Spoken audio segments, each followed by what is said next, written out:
And that speaks volumes, and they better figure this out because they got a pretty good, decent football team. Yeah, you see it right there. You see the cuss words come out, but he's also expressing himself saying, throw the ball. Where it appears that you're saying something along the lines of throw the effing ball, the effing something game sucks. Can you share with us what exactly is being said in that moment, or what was frustrating you in that time, as opposed to letting internet lip readers take care of it? Yeah, obviously just kind of let my emotions get to me, but, we're kind of playing from behind, and what I said was about throwing it deeper in the short game.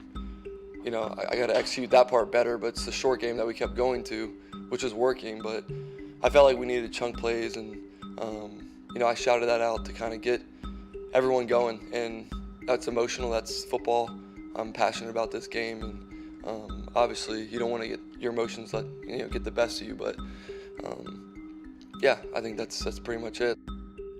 So the New England Patriots had just come off a tough loss against the Minnesota Vikings last Sunday, where Mac Jones had his best game, throwing for almost 400 yards with 2 TDs, albeit against a pretty questionable defense.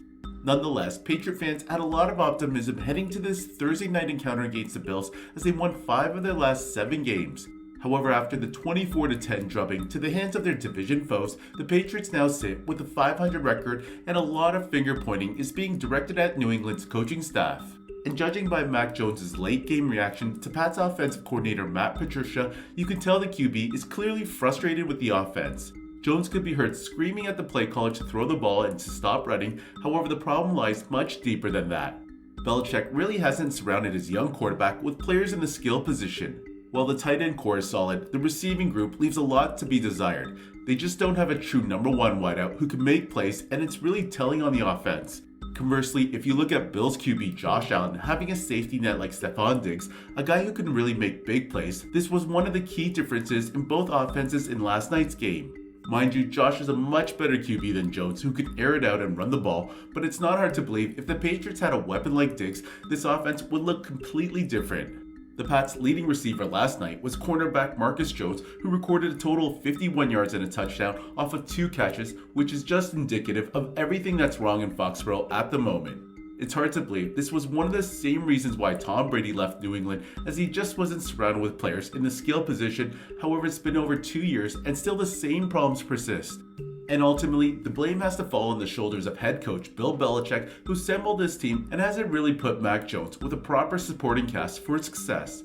Add on top of that, the departure of Josh McDaniels has seemed to really hinder Jones' development, as of right now, the Patriots have been using Joe Judge and Matt Patricia to lead the offense. And hence, you can see there's a disconnect in the Pats offense, as the O-line has been atrocious and the offensive play calling has been questionable at times. There's no creativity in the offense, and this is down to Patricia, who's been terrible this season. Last season, Mac Jones flourished with RPOs and play-action passes under McDaniels, but this season, the offense hasn't been doing any of the things that made Mac so successful in 2021. It's crazy to think since he's left Detroit, they've basically downgraded the QB position from Stafford to Goff, but are playing much better football than during the Matt Patricia era. Anyways, New England is still in the hunt for the playoffs and can maybe bounce back against the Cardinals and Raiders before they face the Bengals, who they're fighting for a wildcard berth.